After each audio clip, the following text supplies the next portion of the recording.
ravi d'être avec vous dans ce petit local. On va essayer de partager quelques idées pendant quelques minutes. L'idée que je vous propose, c'est de dire que ce qu'on appelle un peu vite la maladie mentale ne peut pas avoir sa place ailleurs que dans une société. Alors, d'abord, la définition maladie. Est-ce que c'est le bon mot pour désigner un développement psychologique particulier? Peut-être oui, peut-être pas oui. Folie, ça veut dire tout ce qui n'est pas moi, puisque vous êtes d'accord pour dire que je suis le seul à ne pas être fou, puisque je pense bien, moi, et que tous ceux qui ne pensent pas comme moi sont fous. Alors, délirer, ça veut dire sortir du sillon, délira. Donc moi, je suis dans le bon sillon, et tous ceux qui ne travaillent pas comme moi sont dans le mauvais sillon. Donc vous voyez que les définitions, l'objet de la psychiatrie est un objet incroyablement hétérogène, incroyablement mal défini, et pourtant, il y a des gens qui souffrent d'un monde mental particulier, qui les adapte ou qui les désadapte du réel, et qui fait souffrir autour d'eux. Puisqu'on sait maintenant que quand il y a une schizophrénie dans une famille, quand il y a un Alzheimer dans une famille, il y a dans la même famille 4 fois plus de dépression que dans la population générale.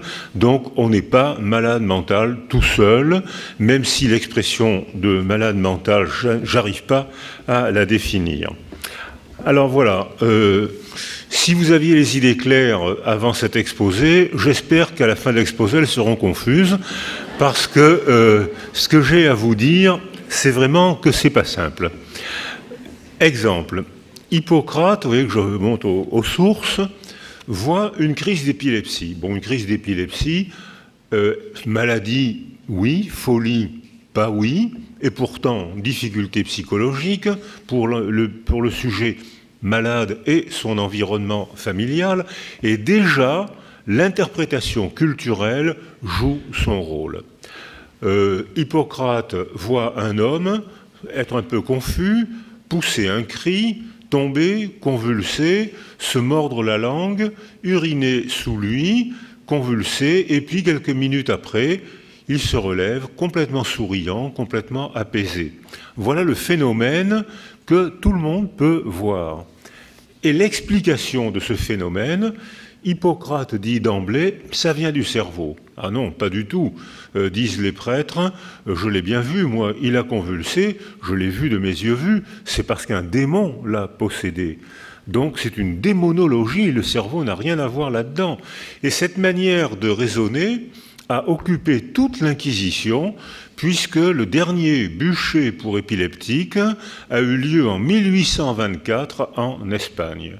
C'est-à-dire que, alors bien sûr, pour la sécurité sociale, c'était une bonne affaire, parce que ça permettait de soigner beaucoup moins de gens.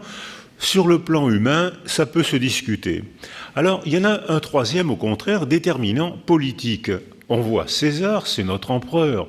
Il est beau, il est autoritaire, il est en train de faire le triomphe de Rome, et puis tout d'un coup, il fait une crise d'épilepsie. On ne peut pas dire qu'il est possédé par un démon, on ne peut pas dire que ça vient du cerveau.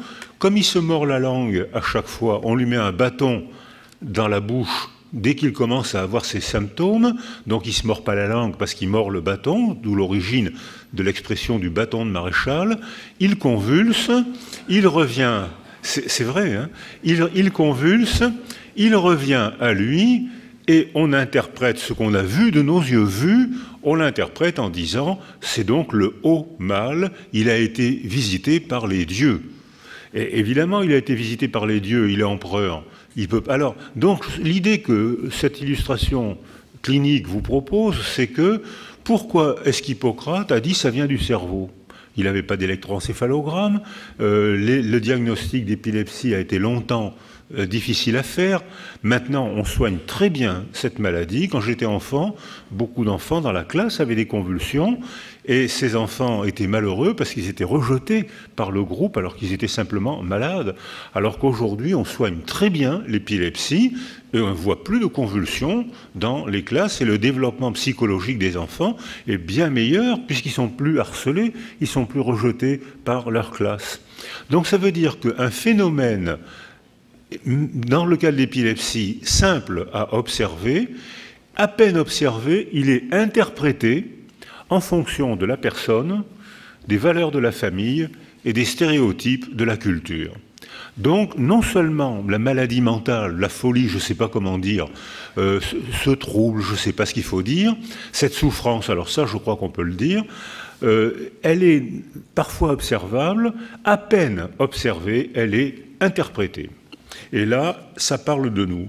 Alors, comment observer et voir que dès qu'on pensait que l'autre était fou, pas moi, hein, l'autre, dès qu'on pensait que l'autre était fou, on intervenait bien sûr pour son bien et pour le soigner.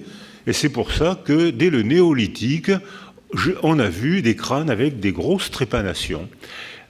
J'en ai vu un à Sabioneta, dans le nord de l'Italie. Il y a un empereur au XVIIe siècle, à Sabioneta, une très jolie petite ville, avec un des premiers théâtres du monde, d'Italie.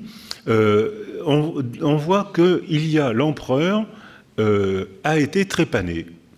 Il a un énorme trou dans un lobe, l'écaille temporale droite, et le trou a été très bien fait. C'est-à-dire que si le trou avait été fait au milieu, le chirurgien aurait déchiré le sinus et l'empereur serait mort. Donc il savait qu'il fallait faire l'écaille temporale à droite, une très grosse écaille. On voit un très gros bourrelet osseux. Donc ça veut dire que l'empereur avait vécu, il a vécu 17 ans après ce morceau d'os enlevé. Et ce morceau d'os, cette trépanation, a été faite pour des raisons psychiatriques. Parce qu'il y a le compte-rendu, et on dit il avait des hallucinations, il avait mauvais caractère. Alors ça, si on devait trépaner tous les gens qui ont mauvais caractère, il avait mauvais caractère, et donc il fallait le soigner comme ça. Alors je ne sais pas si ça a donné de bons résultats, mais en tout cas, il a vécu 17 ans avec le crâne qui pulsait parce qu'on lui avait enlevé un gros morceau d'os temporal. Alors, on voit que très vite, dès qu'on faisait un diagnostic de folie, c'était médicalisé. Et on voit, par exemple, on retrouve à Constantinople, au VIe siècle, à Tibériade, le code de déontologie. Alors, j'ai noté la phrase, parce que s'il y a des médecins dans la salle, il faut bien noter, « Rien n'est plus noble que de soigner les pauvres. » Réclame tes honoraires quand la maladie culmine, car une fois guéri, le malade oubliera de te payer. Donc, dès le VIe siècle, les médecins avaient un code de déontologie, ils se soignaient bien. Alors, cette notion-là, par exemple, on voit que les vétérinaires ont été interdits de soins jusqu'à Diderot, parce qu'on disait il est immoral de soigner un animal alors que la pensée a été conçue pour soigner des êtres humains. Donc soigner un animal avec la même pensée, c'est un blasphème, et les vétérinaires ont été interdits jusqu'à Diderot, et c'est Diderot qui a dit mais c'est des êtres vivants. Il a pris l'exemple de la luxation d'épaule chez un bœuf, et il a dit il a une épaule, nous aussi on a une épaule, on sait comment réduire la luxation d'épaule d'un être humain, il faut qu'on réduise la luxation d'épaule d'un bœuf. Et comme le bœuf tirait les chars, les paysans ont tout de suite été d'accord. Et puis bien sûr, on a tous vu la mélancolie d'Albrecht Dürer, et là on voit au Mélancolia en 1514, et là on voit que la mélancolie a commencé à être considérée comme une folie, et elle était provoquée par un excès de raisonnement. C'est-à-dire que ne vous posez pas de questions et vous serez heureux. Si par malheur vous vous posez des questions, vous allez devenir mélancolique. Alors, au temple de Pindare, on trouve le traitement de la folie. Et le traitement de la folie, c'est le couteau, l'herbe et l'incantation. Le couteau, ça a donné la chirurgie, l'herbe, ça a donné la pharmacie, et l'incantation, ça a donné la psychothérapie. C'est-à-dire que depuis Pindare, on n'a pas changé d'attitude, on a toujours gardé la même attitude face à la folie. Mais la tristesse, est-ce que la tristesse est une folie? Peut-être oui, peut-être pas oui. Alors, l'acédie, par exemple, en Égypte chrétienne, au IIIe siècle, il ne faut pas oublier que l'Égypte, ce qu'on appelle aujourd'hui l'Égypte, la Palestine, le Maghreb, étaient des pays de chrétienté. Il n'y avait que des chrétiens dans ces zones de notre géographie. C'était des pays de chrétienté. C'est même de là qu'est partie la chrétienté. Or, très rapidement, on en arrive à concevoir que la tristesse est un péché. La tristesse est un péché parce qu'on voit que quand les gens sont trop tristes, ils n'ont plus la force d'aller se consacrer à Dieu, donc ils sont blasphématoires. Et la tristesse est un péché, il faut donc punir les tristes, et ça les améliore tout de suite. Dès qu'un triste est puni, il est chassé, aussitôt son moral remonte. Alors, ça a donné l'acédie. L'acédie, pendant très longtemps, a été considérée comme une forme de péché. Et saint Thomas d'Aquin dit que c'est un vice de l'âme et qu'il faut punir les tristes. Et puis, à la Renaissance, on redécouvre les valeurs d'Hippocrate et cette explication biologique de la folie, la bile noire. Mélanine, encolie, colique, mélanine, colique, la bile noire qui a donné la mélancolie. Et on retrouve les explications, les tentatives d'explication d'Hippocrate. Si on est triste, c'est pas du tout parce qu'on est blasphématoire. Si on est triste, c'est parce que notre foie sécrète une bile noire et c'est une substance qui provoque la tristesse. Alors, tout ça est vrai, même le contraire. C'est-à-dire que tout est vrai dans ce que je viens de vous dire. Alors bien sûr, je l'ai présenté de manière un peu pittoresque, mais c'est vrai. Il y a des substances qui provoquent des mélancolies. Dans certains cancers du foie, on est souvent obligé de donner de l'interféron, qui est une molécule antivirale. Un malade, alors là j'en dis malade, hein, c'est un cancer du foie, un malade sur deux va faire une dépression extrêmement douloureuse avec toutes les rationalisations de la dépression. Tuez-moi, je ne mérite pas de vivre. Si vous ne me tuez pas, je vais transmettre la gangrène au monde entier. Vous devez me tuer. Toutes ces phrases étranges, on arrête l'interféron. Les phrases étranges disparaissent. Donc on voit que l'explication biologique de la folie, elle est vraie. L'explication sociale, elle est tout aussi vraie. Et l'explication morale, elle est tout aussi vraie. Alors, très récemment encore, alors à l'époque, au XVIe siècle, Janvière dit « ce sont les prêtres qui sont responsables de la folie ». Puisque les prêtres gouvernent nos âmes, si on est bien, c'est grâce à eux, et si on n'est pas bien, si on est fou, c'est de leur faute. Les prêtres ont tous les pouvoirs, donc si on est mal, c'est parce que ce sont des sorciers. Et Janvière propose comme traitement la belladone, qui actuellement c'est devenu l'atropine, le pavot, la jusquiame et le chanvre indien, qui vient d'être reconnu comme traitement de la douleur. C'est-à-dire que déjà, à cette époque-là, on avait déjà la même attitude qu'aujourd'hui. On donnait des médicaments. Je ne sais pas si ça marchait mieux ou moins bien, mais on avait cette attitude qui consistait à donner des médicaments.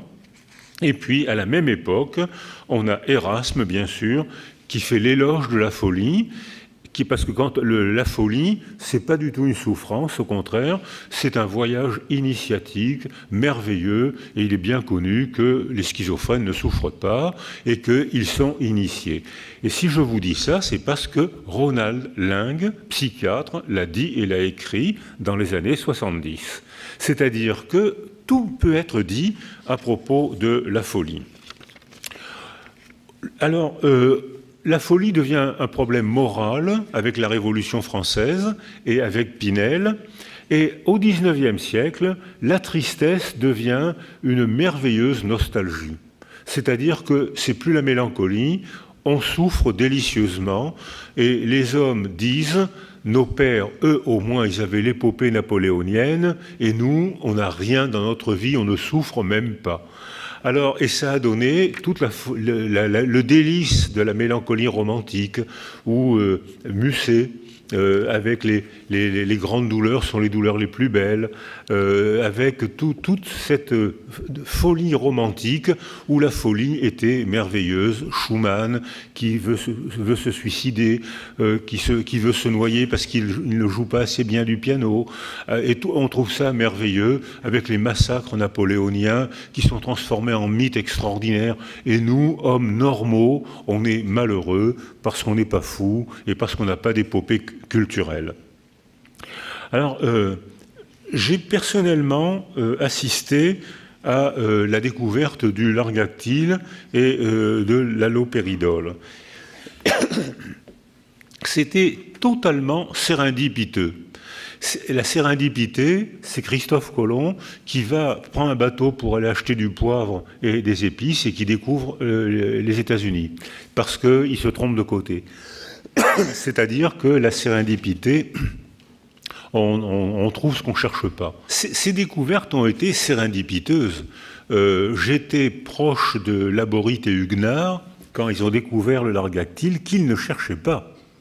C'est-à-dire qu'ils cherchaient un moyen de faire baisser la température centrale, parce que les interventions de neurochirurgie duraient tellement longtemps, 10 heures parfois, que très souvent le malade, même quand il avait une tumeur bénigne, il mourait des anesthésistes qu'on lui donnait, parce que 10 heures d'anesthésie, c'était un coma profond.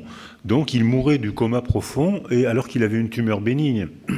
Donc il fallait trouver des substances, et Laborit reprend le largactyle, rejeté par les laboratoires américains, et il dit, mais les ours, eux, ils hibernent, on fait baisser la température, et ils ne sont pas malades. Et au contraire, même en baissant la température, on peut faire des interventions chirurgicales, neurochirurgicales de 10 heures, presque sans donner de médicaments. On donne du largactyle, la température baisse, et je me rappelle un patient qui avait une énorme tumeur bénigne, un méningiome, un réunionné. Alors une tumeur bénigne, quand elle pèse 3 kilos, c'est pas bénin, hein. Ça écrase le cerveau. Et donc, chez David, à la Pitié, David lui avait proposé de lui enlever cette tumeur bénigne. Et l'homme était terrorisé à l'idée qu'on lui ouvre la tête pour lui sortir une orange de la tête. Il était terrorisé. Laborit arrive, met la perfusion de largactyle, et le malade de méningiome, on parle avec lui, et il dit, écoutez, je ne sais pas ce que vous m'avez mis là-dedans, avant j'étais terrorisé à l'idée de me faire ouvrir la tête, maintenant je m'en fous éperdument. Et c'est parti aussi naïvement que ça. C'est parti aussi naïvement comme presque toutes les découvertes en psychiatrie et parfois même en médecine. Alors, l'objet de la psychiatrie est un peu particulier, vous l'avez compris, c'est que tout est vrai et le contraire aussi. Quand une jambe est cassée, j'ai un objet précis. Quand quelqu'un me dit des choses fantastiques que je ne comprends pas, qui ne sont pas de mon monde, il déclenche en moi une angoisse étrange. On ne peut pas partager le même monde puisque je ne comprends pas ce qu'il dit. Et cette angoisse-là, j'ai envie de l'appeler folie, j'ai envie de l'appeler délire. Alors, Michel Foucault, qui était professeur au Collège de France, a marqué l'histoire de la psychiatrie en parlant du grand enfermement, de la loi du grand enfermement sous Louis XIV. Cette loi n'a jamais existé et Michel Foucault a intentionnellement menti. Parce que y a des gens qui ont voyagé dans la salle. J'ai personnellement vu à Damas des asiles datant du Xe siècle. Et là aussi, bien sûr, il y avait une théorie. Il suffisait, il y avait des belles fontaines, on est à Damas, hein, donc il y avait une belle architecture arabe, il y avait de belles fontaines, et plus le malade, il disait le malade s'améliorait, plus il changeait de chambre, et quand il était presque guéri, il avait la chambre près de la porte, et quand il était enfin guéri, la porte s'ouvrait, et il retournait vivre à Damas, qui, jusqu'à ces dernières années, était une ville très attachante. Donc il a menti parce que les gens qui habitent dans le Midi ont vu des bordes. Des bordes, c'est des petites maisons en pierre sèche qui servaient d'abri pour les gens qui étaient malheureux dans la société ou qui déliraient trop ou qui avaient des idées étranges. Ils se réfugiaient dans ces bordes, on leur donnait un peu de nourriture, on les laissait, et s'ils voulaient revenir dans la société, ils revenaient. S'ils étaient mal dans la société, ils restaient dans ces bordes, dans la campagne de Nîmes. Donc c'est pas vrai, la loi du grand enfermement n'a jamais existé, et probablement Michel Foucault a inventé cette loi parce qu'il détestait la psychiatrie pour des raisons personnelles, mais il détestait la psychiatrie. Alors, on sait que l'explication de la folie pendant ces 2 derniers siècles, c'était la sexualité. L'onanisme provoquait la folie. Depuis la Bible, hein, c'est marqué dans la Bible, Onan est blasphématoire parce qu'il jette sa semence par terre. Et au lieu de mettre au monde une âme pour adorer Dieu, il est blasphématoire. Et l'onanisme est la source de toutes les folies. La pédophilie, maintenant, est considérée comme le crime des crimes, mais jusqu'aux années 70 et même après, il y a eu des prix littéraires pour des grands noms de notre littérature, des universitaires, qui ont eu des prix pour avoir décrit des odes à la pédophilie. Il y en a même qui sont joués à la Comédie Française actuellement, et personne considérait ça comme un crime. Certains, André Gide, allaient au Maroc chercher des petits garçons, et tout le monde trouvait que c'était une aventure exotique. Aujourd'hui, c'est considéré comme le crime des crimes. Il n'y a pas longtemps, c'était considéré comme un des beaux-arts. Laurence d'Arabie, Monterland, c'était un des beaux-arts. Et puis maintenant, c'est affreux, alors qu'à l'inverse, l'homosexualité qui était considérée comme une maladie mentale ou même une perversion, maintenant il y a une loi qui fait que c'est considéré comme un développement tout à fait normal. Donc, je vais terminer pendant les 3 heures qui me restent, c'est ça, non? Je vais quand même parler. C'est que même la politique a son mot à dire. L'OMS montre que l'Organisme mondial de la santé montre que tout bouleversement technologique ou culturel provoque une flèche d'apparition de souffrance psychique. Augmentation des suicides depuis que la Chine a grimpé follement vite dans la technologie. En 10-15 ans, ils ont rattrapé leur retard technologique à une vitesse stupéfiante.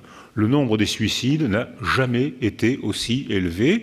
Et d'habitude, dans tous les pays du monde, les femmes pensent plus au suicide que les hommes, mais les hommes aboutissent plus au suicide que les femmes. Ce n'est pas vrai en Chine, où les femmes se suicident beaucoup plus, aboutissent plus au suicide que les hommes. Et depuis que les Indes suivent le même chemin d'occidentalisation, le taux des suicides féminins monte en flèche aux Indes. Les schizophrènes, quelle que soit la culture, on dit que c'est à peu près 1% de la population, ce qui est beaucoup. Dans les populations en émigration, c'est presque 3%. C'est-à-dire que, admettons même qu'il y ait un déterminant neurodéveloppemental à cette souffrance psychique, ce qui est de plus en plus défendu, ça n'exclut pas du tout le facteur culturel, le facteur technologique et même les décisions politiques. Dans les groupes sociaux en précarité sociale, où je ne parle pas de pauvreté, je connais beaucoup de gens pauvres, très cultivés. Je connais beaucoup de familles et de pays pauvres, très cultivés. Je parle de précarité. Je ne sais pas où on va dormir cette nuit. Je ne sais pas, le frigidaire, ça fait 3 jours qu'il est vide. Il n'y a pas de frigidaire. Je ne sais pas. Donc voilà, ça c'est la précarité. Les enfants ont tous des troubles cognitifs. C'est-à-dire qu'il y a une altération cérébrale que les neurosciences aujourd'hui montrent parce qu'il y a une précarité sociale. Donc on voit qu'on ne peut pas séparer les explications de la folie comme on l'a fait jusqu'à maintenant. Et même, je vais citer Baron Cohen, j'avais un ami qui avait été autiste quand il était enfant, et vous savez qu'il y a des formes d'autisme qui font des performances intellectuelles stupéfiantes, et lui était devenu professeur d'université, ce qui prouve qu'il y avait quand même de graves séquelles. Je l'aimais beaucoup, et c'est vrai qu'il avait ce comportement étrange des autistes, des syndromes d'Asperger, c'est-à-dire qu'il était capable de faire des performances intellectuelles stupéfiantes, en mathématiques, en langue, en musique, stupéfiants, mais il n'était pas capable de traverser la route tout seul, ou une amie universitaire met au monde un enfant. Alors très gentiment, il dit « Qu'est-ce qu'on fait dans ces cas-là? Qu'est-ce qu'on fait ?» Alors on lui dit tu vas lui acheter un truc et tu lui dis un petit mot gentil. Ah bon, il a été acheté un énorme bouquet de fleurs et il s'est mis au garde à vous pendant 3 heures au pied de son lit. C'est-à-dire, voilà, donc il avait des performances intellectuelles stupéfiantes, mais la vie quotidienne, il ne savait pas la gouverner. Toutes ces nuances de la vie quotidienne, il ne savait pas les faire. Or, maintenant, on sait que le mariage d'amour augmente probablement l'autisme, parce que les gens, hommes et femmes, se reconnaissent entre eux, ils ont le même type de monde mental, cette étrangeté, cette intelligence exceptionnelle et curieuse, ils se marient entre eux, et le nombre d'enfants autistes augmente à chaque génération. Alors, ce qui pose un problème, c'est que si les fous, je dis ce mot sachant qu'il ne désigne presque rien, mais voilà, c'est un mot qui est rentré dans notre culture. Sachant que les fous sont parfois considérés comme des gens tout à fait normaux, et je suis sûr qu'il vous est arrivé de voter pour des paranoïaques.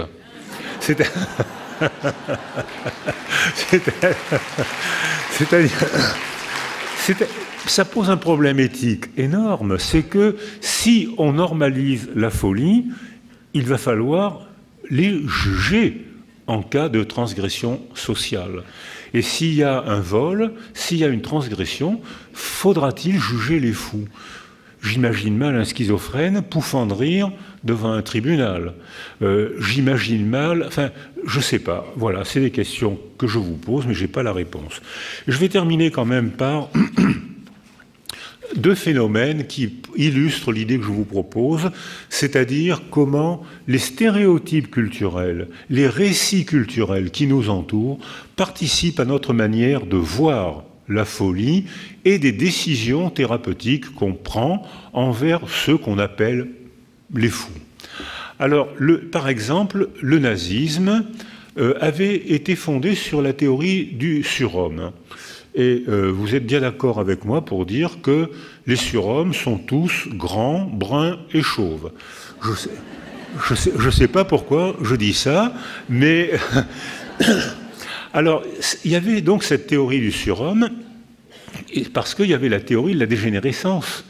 Et donc, dégénéré, j'ai vu dans les livres d'école des années 30, où on voit 3 couples beaux, jeunes gens, blonds, beaux, mignons, et la légende dit, ces 3 beaux couples de jeunes gens ne pourront pas travailler et acheter un logement parce que tout l'argent est consacré à soigner celui-là, et celui-là, c'est un fou qui, bien sûr, est montré de manière très difforme. Conclusion logique des enfants, c'est moral d'éliminer les fous, ce qu'ont fait les nazis, 300 à 400 000 morts en Allemagne. En France, on évalue à 40 000 morts en France, parce que souvent de dénutrition, parce qu'on pensait... En Allemagne, il y a eu des asiles qui ont été murés. Et en France, probablement, ils sont morts de dénutrition. Autre donc, et Alexis Carrel a participé à ce prix qui a mérité un prix Nobel, et bien il a participé à cette manière de voir française, allemande et française. Le communisme, j'ai personnellement rencontré dans les pays de l'Est, en Russie. J'ai un oncle lointain qui est le directeur de l'Institut Bechterev à Saint-Pétersbourg, et j'ai eu l'occasion de discuter avec des psychiatres qui parlaient de schizophrénie sans symptômes. Alors je dis, qu'est-ce que c'est qu'une schizophrénie sans symptômes? Eh bien, c'est qu'ils ne sont pas d'accord avec nous, les communistes. Il faut être fou pour ne pas être d'accord avec nous. Donc, ils étaient emprisonnés, et cet oncle avait trouvé la parade. Il faisait sortir le KGB, arrêter ces schizophrènes sans symptômes, et il les amenait à l'Institut Bechterev à Saint-Pétersbourg. Et la parade, c'est que tout le monde signait la sortie. Tous les médecins, les internes, les infirmières, les femmes de ménage, et le KGB ne pouvait pas arrêter tout le monde. Donc le malade sortait, et un jour ils ont fait sortir un militaire très dangereux, très délirant, qu'il a fallu arrêter un peu plus loin parce qu'il avait commis des actes très dangereux. Alors, je vais terminer là-dessus, c'est-à-dire que actuellement le syndrome psychotraumatique, est-ce que c'est une folie? On en parle énormément, et l'OMS dit qu'à la fin de sa vie, une personne sur deux aura connu un traumatisme. Si c'est vrai, c'est énorme. Alors, cette notion-là n'était pas pensée avant. Pendant la guerre de 14-18, quand un homme rentrait de la guerre complètement déboussolé, délirant, confus à cause de ce qu'il avait vu ou de ce qu'il avait fait, il ne faut pas oublier qu'actuellement, la France est engagée sur 3 fronts, l'Afghanistan, le Mali et la côte des Somalies, et que je travaille à Toulon, où il y a beaucoup de psychiatres militaires. Je n'ai pas l'expérience de la psychiatrie militaire, mais on voit rentrer des hommes et des femmes maintenant, parce qu'il y a de plus en plus de femmes dans l'armée, on les voit rentrer complètement déboussolés. Est-ce qu'on peut appeler ça folie? Ils sont déboussolés, confus, délirants, ne pouvant plus dormir, avec des mots étranges. Après la guerre de 14-18, quand un soldat rentrait du front déboussolé, on disait qu'il était lâche. Maintenant, quand un soldat rentre déboussolé, on l'entoure et on dit qu'il souffre d'un syndrome psychotraumatique. En conclusion, l'objet de la jambe cassée, il est clair, c'est un objet hors de soi. L'objet folie, il dépend autant de moi, observateur, que de vous, culture, que de la souffrance de celui qui est étiqueté fou. C'est-à-dire qu'on participe tous à ce qu'on appelle la folie de l'autre. Ma manière de le voir, ma manière de le penser dépend de mon histoire et dépend de nos stéréotypes culturels, comme pour Erasme, l'éloge de la folie, le nazisme, il faut éradiquer les fous en les tuant, ou au contraire mettre en prison, comme le communisme, mettre en prison ou en hôpital psychiatrique ceux qui ne pensent pas comme nous. Donc, alors, la conclusion, l'avenir. Eh bien, l'avenir, je crois qu'il est forcément pluridisciplinaire. Personne n'a la vérité, tout le monde a sa part de vérité.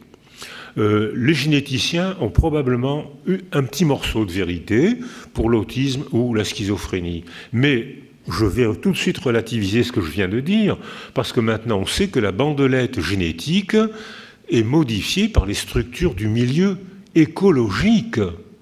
Et qu'il y a des théories maintenant sur la grippe des mères pendant la grossesse, au cours du 2e trimestre, sur les pollutions, certaines substances modifieraient le développement neurobiologique des bébés, donc, et que surtout la structure écologique du milieu modifie l'expression des bandelettes génétiques.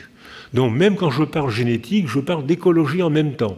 Donc le concept d'inné et d'acquis n'a aucun sens.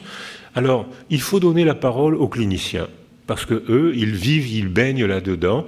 Il faut donner la parole aux familles, parce que les familles ont une expérience que les médecins n'ont pas. C'est une forme de connaissance qu'ils payent cher, mais c'est une connaissance. Les médecins aussi payent cher. Il ne faut pas oublier que dans les métiers d'aide, il y a presque 50% de burn-out, de dépression, d'épuisement professionnel. Ce n'est pas des métiers anodins. On s'engage et la souffrance de l'autre, on en prend notre part. Alors bien sûr, les familles énormément, mais les soignants aussi. On voit que dans les services d'oncologie, les médecins et les infirmières dépriment très souvent. Et dans les services de psychiatrie, c'est vrai aussi. C'est très fréquent. Alors, donc l'objet Georges d'Évreux disait c'est le contre-transfert de l'objet de science. L'objet, là, en l'occurrence c'est le fou, l'objet fait quelque chose en moi, il fait une impression en moi, et ma réaction, l'impression qu'il me fait, modifie son développement et modifie l'expression de ses symptômes. Et ça dépend de moi, médecin, psychologue, ça dépend de nous, famille, et ça dépend beaucoup des stéréotypes culturels et des décisions politiques et même des récits. C'est-à-dire que je pense que si on veut être moins sectaire pour essayer d'aider ces patients et leurs familles, il faut absolument s'entraîner au raisonnement pluridisciplinaire. Merci de m'avoir écouté.